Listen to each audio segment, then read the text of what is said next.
Benvidas, benvidos a unha sesión máis da materia. Neste caso, nos centraremos especificamente en María Montessori.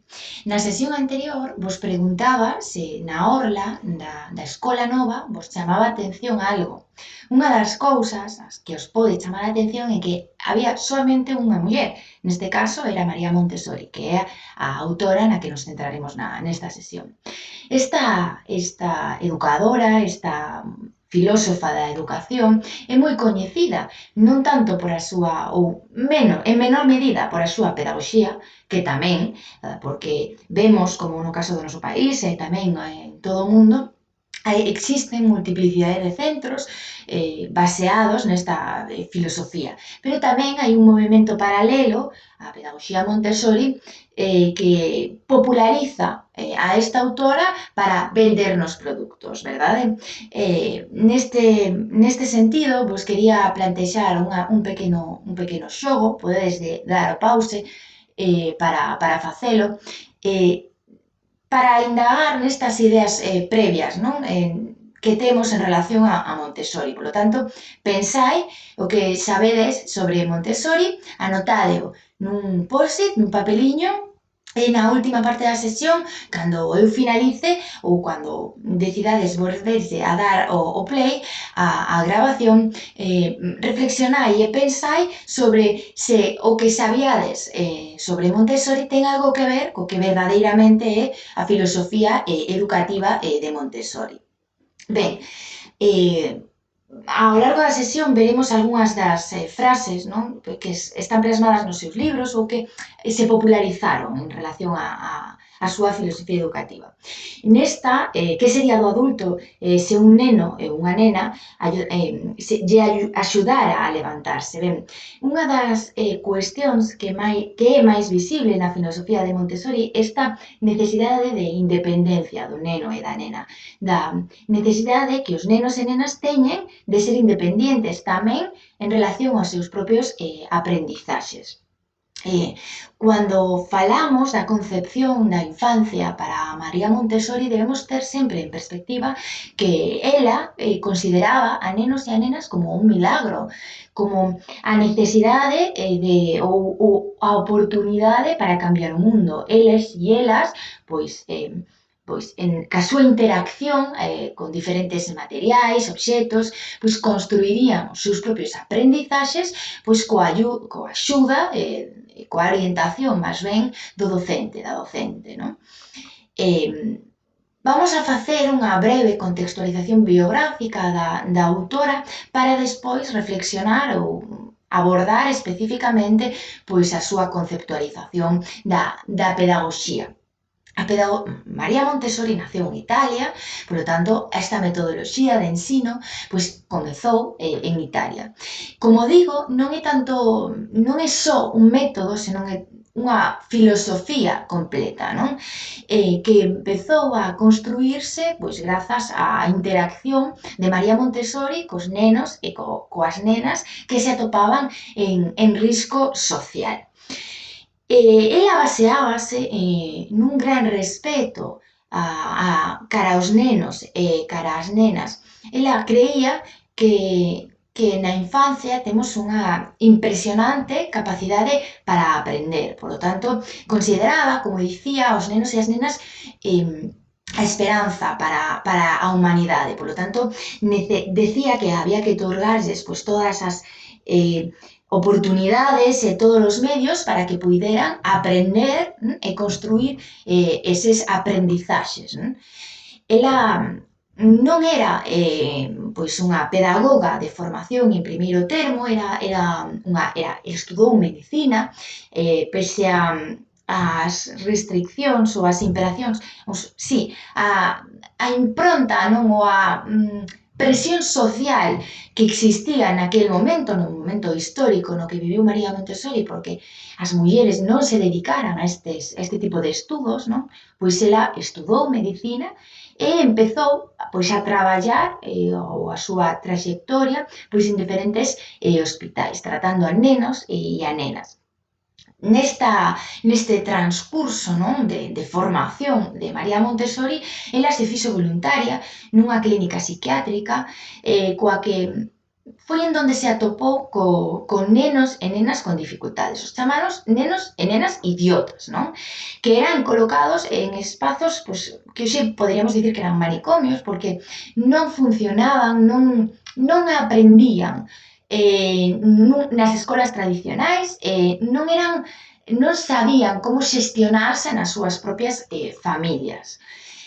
Pois interesada por esta situación, empezou a sensibilizarse non coas dificultades deste nenos e destas nenas, especialmente polas condicións nas que se atopaban, non? Que estaban prácticamente apartados e non tiñan ningún estímulo sensorial máis alá pois, do movimento que facían ao inxerir alimentos. Non? Ela estaba convencida que esta falta de estimulación era a base do seu comportamento. Non? Por tanto, empezou a traballar estimulando pois a coordinación oculomanual, por exemplo, ofrecéndolle diferentes materiais, diferentes texturas para manipular, para que poideran incorporar eses aprendizaxes, non? María Montessori dicía que a man era o instrumento do ollo, por lo tanto, lle ofrecía diferentes, como vemos na fotografía, diferentes materiais cos que interaccionar e traballar na construcción autónoma de coñecemento. Ofreceulles materiais de madeira, creados por ela mesma, non? E os nenos e nenas parecía que respondían aos seus esforzos, non? Algúns nenos e algunhas das nenas aos que lle ensinou, clasificados como ineducables, pois aprenderon a ler, a escribir, pois a través desa manipulación de obxetos de madeira, etcétera, non? Pois transformándose en nenos e nenas, pois que de verdad respondían aos esforzos da orientación educativa do mestre e da mestra, incluso pois acadaron, pois se afrontaron pois exames, non? Que os colocaban nas mesmos niveis que os nenos e as nenas formais. Mais adiante, indudablemente, pois interesada por esta labor que estaba a desempeñar cos nenos e as nenas, empezou a estudar pedagogía, psicoloxía experimental, antropoloxía, pois ata o ano 1900 foi directora de escola, despois doctorouse en filosofía, pouco a pouco a súa impronta educativa pois era visible en diferentes escolas en Italia. Por tanto, foi convidada a organizar institucións educativas para nenos e nenas por toda Roma. Como digo, empezouse a popularizar o seu método, non? Por tanto, púxose en práctica na primeira casa dei bambini, non? Situada pois, no barrio de San Lorenzo e inaugurada en 1907. Para o ano 1911 abandonou a súa consultoría médica e dedicouse por completo á pedagogía. Despois vemos como o método Montessori non só se popularizou en Italia, senón que se popularizou en todo o mundo, non? Pois neste movimento de popularización do seu método, pois visitou Estados Unidos, visitou España, visitou Londres, tamén foi comisionada polo goberno italiano para inspeccionar todas as escolas do país. Non obstante, cando Mussolini chegou ao poder, pois as manifestacións públicas de Montessori pois eran contrarias ao que se estaba impoñendo, non? Por Mussolini. Polo tanto, pois exiliouse, non? Nun momento no que o seu método pedagóxico era moi coñecido e posto á práctica ao longo de diversos países do mundo. Por lo tanto, neste exilio, pois visitou diferentes países, Holanda, Inglaterra, Londres, non? Inaugurando diferentes escolas que poñían en marcha a seu método. É interesante saber que María Montessori foi nomeada ata 3 veces, ata en 3 ocasións, para recibir o Premio Nobel, 1949, 1950 e 1951, en ningunha destas ocasións conseguiu o Nobel. Tras o exilio, o que se tivo que ver abocada pois, polas súas conviccións, non? Que iban en contra das imposicións de Mussolini en Italia, regresou para reorganizar as escolas e impartir unha cátedra na Universidade de Roma. Pouco despois, pois, uns anos despois, morreu fora de Italia. Nesta diapositiva tedes un vídeo, se non funciona facendo clic no PDF, vos deixei o acceso a través do link que vedes na parte inferior. É un vídeo interesante no que pois, María Montessori fala e expón ela pois, algunhas cuestións en relación ao seu método pedagóxico. Ben, os métodos da Escola Nova son especialmente populares nos primeiros niveis educativos, en que se baseaban no coñecemento científico do neno e da nena, no seu desenvolvemento sensorial, ela pois estimulando os nenos e as nenas a través da entrega desos materiais de madeira, como veremos tamén de vidrio, pois era capaz de estimular fundamentalmente a través da manipulación da man e da coordinación, pois mellorando a coordinación oculomanual, etc., pois aos nenos, e tamén baseábase na idea de autoactividade. Os nenos e as nenas tiñan esa responsabilidade no seu propio aprendizaxe. Ademais, propuñalles ás nenas e aos nenos actividades para a vida práctica, non? Que permitían que eles e elas pois traballaran na súa propia independencia persoal. Ao mesmo tempo, desarrollou todo un material didáctico non pensado pois en estimular esas habilidades non manipulativas e investigadoras que en definitiva estaban dirixidas á aprendizaxe, á construcción da aprendizaxe, non? Que quizáis é o que anotástedes neste post-it do que falábamos no inicio, non? Pois hoxe é moi conocido pois, diferentes materiais baseados no método Montessori que pois, permiten aos nenos e as nenas pois, traballar a coordinación, estimularse, etc. Pero cales son as bases do seu método? En primeiro lugar, ao respecto á autonomía do alumnado e á iniciativa persoal. Isto ten moito que ver tamén co traballo da autodisciplina do alumnado e tamén co exercizo constante de exploración e de procura de coñecementos que o neno e a nena, de forma autónoma, pois fai para, como digo, construir esta aprendizaxe, non? Dende logo, estaban dirixidos a adquirir as grandes aprendizaxes e coñecementos.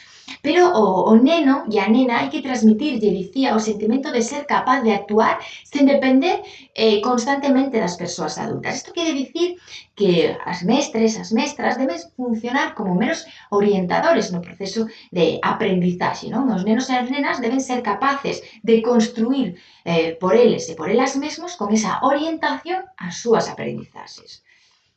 Os principios básicos, pois algunhas das frases que ela dicía, púxenas entre comillas para que as vayades lendo, non? Porque van en relación ao que vamos comentando. Os principios básicos, como digo, son a educación individualizada, a mente absorbente, que agora veremos a que se refire, e a liberdade e a autodisciplina.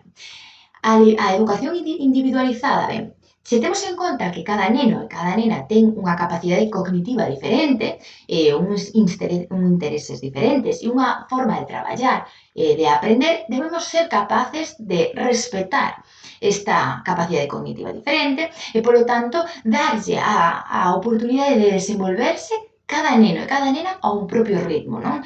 Nun ambiente de respeto, nun ambiente de traballo cooperativo, no que a competencia sexa común e con unha mesma, non para con os demais, non? Debemos traballar no autocoñecemento, no autocontrol, na autodisciplina. E sempre tendo en conta pois, que cada capacidade cognitiva, sendo diferente, vai evolucionar de forma diferente, por lo tanto, vai ter un ritmo diferente. Por lo tanto, debemos respetar ese ritmo diferente baseándonos nesto que ela dicía do principio de individualidade, non? Pois traballando con cada neno e cada nena de forma diferente. A mente absorbente, a que se referirá Montessori con a mente absorbente? Pois é a capacidade única de cada neno de cada nena de tomar o seu ambiente e aprender adaptándose a él, non? Isto ten moito que ver co desarrollo cognitivo individualizado e ca necesidade de que os nenos e as nenas pois sexan autónomos na construcción do seu aprendizaxe, non? E a liberdade e a autodisciplina. O lema que pode resumir este principio é axúdame a facelo sen a túa axuda.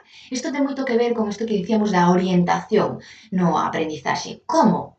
Ofrecendo espacios estructurados de aprendizaxe que sexan capaces de estimular os nenos e as nenas e que verdadeiramente gocen traballando neses espazos, non? E construindo de forma autónoma os aprendizaxes que en definitiva favorezan e faciliten a concentración individual, non? Vemos esta imaxe é moi descriptiva deste principio, non? Cada neno e cada nena, como vedes, está traballando de forma individual, pero nun espazo moi ben definido. Neste caso, pois teñen as alfombras, non? E están traballando e construindo os seus propios aprendizaxes a par que se estimulan, pois neste caso, pois nun obxecto de madeira, non é? Os nenos e as nenas aprenden por fases, polo tanto debemos ter en conta os períodos sensibles. O primeiro é a sensibilidade á orde, pois dende o primeiro ano ata os 2 anos. Que fan os nenos e as nenas? Pois loitan por clasificar e categorizar todas as súas experiencias, non? Poñendo en orde todo, así aprenden. A sensibilidade á linguaxe, pois desenvolvese desde que nace, polo tanto debemos falar cos nenos e as nenas para que estén estimulados oralmente e incorporen progresivamente máis vocabulario, máis aprendizaxes orais, non?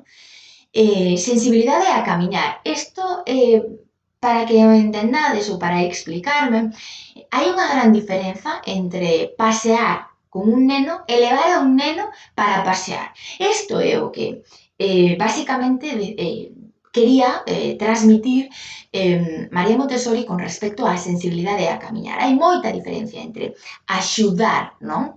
A pasear a un neno a orientar no proceso de aprendizaxe a camiñar, non? Fundamentalmente a diferencia que a disciplina, a autodisciplina que debemos recorrer para que o neno e a nena aprenda a camiñar, tamén a falar. A sensibilidade aos aspectos sociais da vida. Bueno, pois, no primeiro momento os nenos e as nenas son máis autónomos, non buscan tanto a interacción cos nenos e as nenas, verdade? Pero en torno aos 3 anos xorde espontaneamente a necesidade de relacionarse para cos iguais, non? E aprender tamén destas interaccións. A sensibilidade aos pequenos obxetos. Dende que nacen, os nenos e as nenas buscan pequenos obxetos, pedras, insectos, ervas, non? Para estimularse, para comprender o mundo, para entender o seu propio aprendizaxe en relación ao mundo. A isto é a que se refire a sensibilidade aos pequenos obxetos. A sensibilidade a aprender a través dos sentidos. Ben, como aprendemos? Aprendemos tocando, aprendemos vendo, aprendemos escoitando, non? O gusto tamén. É recomendable sempre, ela dicía que era recomendable sempre levar o bebé perto da persoa adulta para que poida, pois, oír, ver e tocar todo o que está ao seu redor.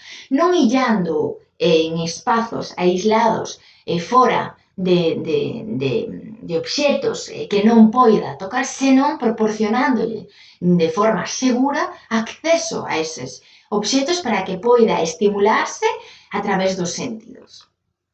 Ben, antes de continuar, se tedes a man boli e papel, vos propoño o visionado dun vídeo, podedes darme a pausa novamente para que o vexades e anotedes todo o que vos chame a atención. Vos deixo tamén acceso aquí a este vídeo para que fagades esta dinámica. Podemos comentar o que vos chama a atención, tanto no foro virtual como nas sesións que vamos a ter esta semana e a próxima presenciales, vale? Ben, comentaremos un pouco que vos chama a atención. Para dar un paso máis na comprensión do método Montessori en relación ao método tradicional, para comentar tamén as cuestións, non, que vos chamen a atención deste vídeo, analizamos comparativamente o método Montessori con respecto ao método tradicional. No método Montessori, o docente, a docente, guía o alumnado, pero no método tradicional, cal é o rol docente? Pois ten un papel moito máis dominante, moito máis activo, non? O discente é moito máis pasivo, non? Do aprendizaxe. O ambiente no método Montessori alenta a autodisciplina interna. Recordai eses espazos, non, que víamos na foto, tamén o vades a ver no vídeo, que fomentan, non, unha organización da aula concreta para que o neno e a nena sexa tamén partícipe manipule, non, todos estos materiais que lle estamos ofrecendo de forma ordenada. No método Montessori se traballan e podes traballar con grupos de distintas edades. Como é o método tradicional? Traballamos en grupos da mesma idade, non? No método Montessori son motivadas e motivados a colaborar para axudarse mutuamente, porque non se fomenta a competitividade para con os demais, senón para con un mesma, non? Escollen, cada neno e cada nena escolle o seu propio traballo de acordo pois, o seu interese e habilidade, e os traballos grupais son voluntarios. No método tradicional impúlsase a competitividade, non se motiva a colaboración, non? E a estructura curricular está estructurada, delimitada en base a uns principios, competencias, obxectivos de etapa, non? Que se teñen que conseguir independentemente das particularidades do neno e da nena, non? No método Montessori traballan polo tempo que queiran nos proxectos que escollan. Sen embargo, no método tradicional hai moitas limitacións temporais, verdade? Pois traballamos en franjas horarias moi definidas, polo tanto, os nenos e as nenas tenen un tempo para traballar nese proxecto que se lle dá específico, un tempo moi específico en concreto, non? No método Montessori, o discente descobre os seus propios erros, non? A través da retroalimentación dos materiais. No método tradicional, como traballamos? Pois traballos corrixidos, non? Que habitualmente se marcan dunha determinada forma, cun determinado cor, marcando eses erros para que o neno e a nena saiba onde se confundiu, verdad? A aprendizaxe no método Montessori é reforzada internamente, mentres que no método tradicional a aprendizaxe se reforza externamente, como a través da memoria, da repetición, da recompensa. No método Montessori hai multiplicidade de materiais que favorecen a exploración multisensorial, a exploración física, o traballo material, verdad? Sin embargo, no método tradicional hai moi poucos materiais que favorezan ese desenvolvemento sensorial e a manipulación definitiva. O método Montessori, o seu programa, recolle o aprendizaxe do cuidado, do autocuidado, pero tamén do cuidado do medio ambiente. Limpar zapatos, fregar, regar as plantas, que tamén son que viven, non? E que dependen tamén dos nosos cuidados, non? No método tradicional faise moito menos énfase sobre as instruccións de cuidado propio e tamén de mantemento da aula, non? No método Montessori podemos traballar onde sexa confortable. Os nenos e as nenas podense mover libremente na aula. Sin embargo, no método tradicional, como traballamos? Pois os nenos e nenas teñen que estar quietos donde? Pois agora, pois nos grupos burbulla, verdad? Pero antes desta situación da COVID-19, se lles asignaba un lugar na aula dende moi pequeniños e moi pequeniñas no que tienen que estar quietos durante xornadas escolares moi longas, verdad? Quietos e atendendo, non?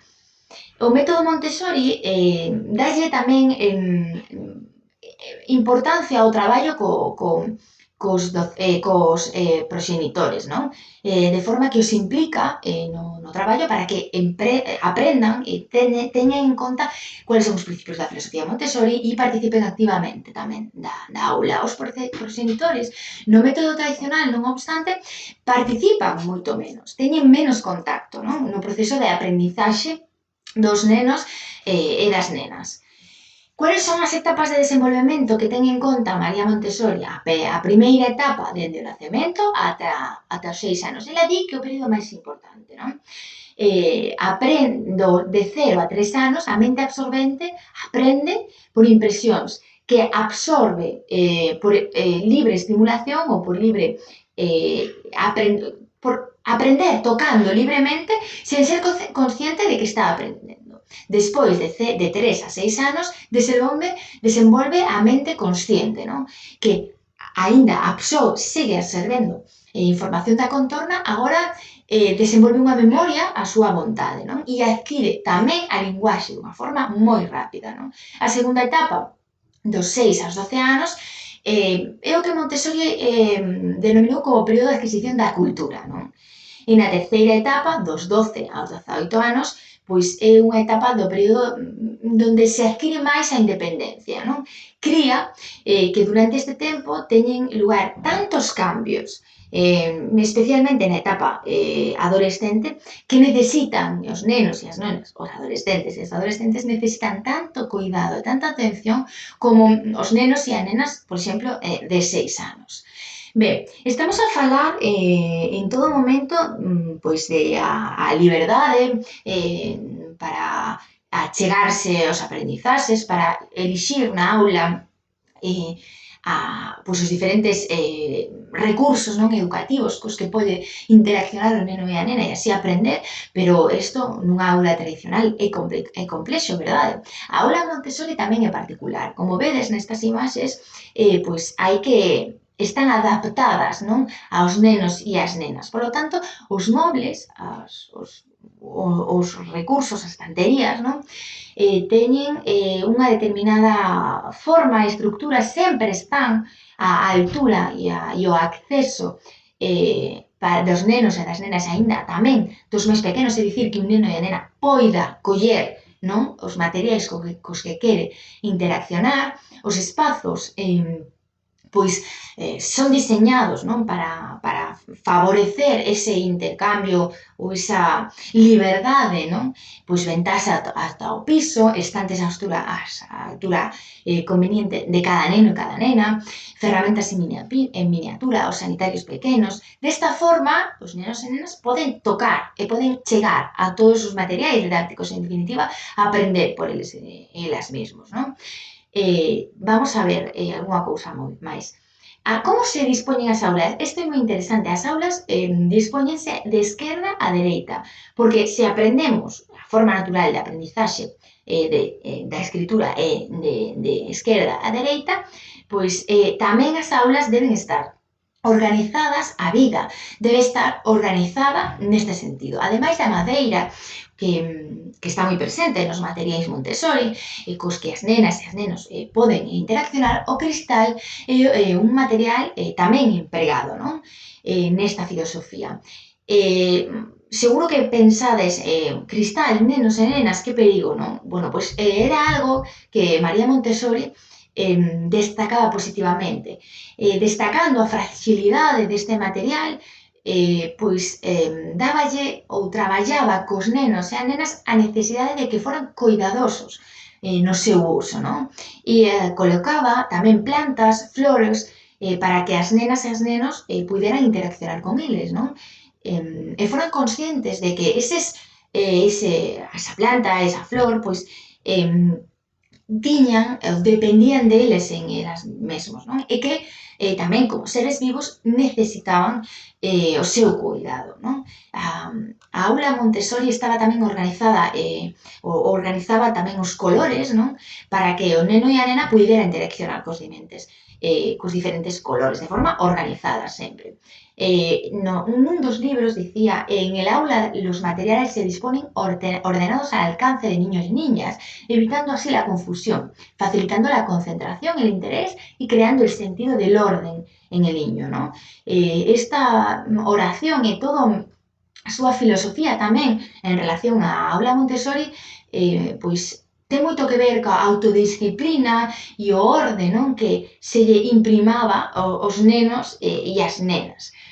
Cal era o rol docente? O rol docente era podemos dicir que era activo, pero non tan activo como no caso da escola tradicional, como comparamos no cuadro anterior. É dicir, era un orientador, non?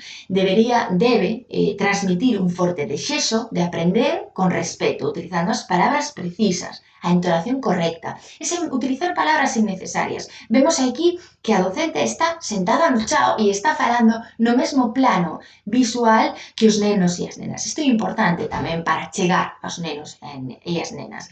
Decía que non era necesario premiar, non? Tampouco debía sinalar os erros, non? Senón que a través da repetición e do control dos erros, os nenos e as nenas deberían desenvolver ese sentimento de autodisciplina, autocontrol, autoaprendizaxe e así construir tamén a súa autoestima. É importante tamén o tono de voz que utilice o docente, a docente. Nunca, María Montessori dicía que nunca debería levantar a voz porque desconcentraría a actividade dos nenos e nenas.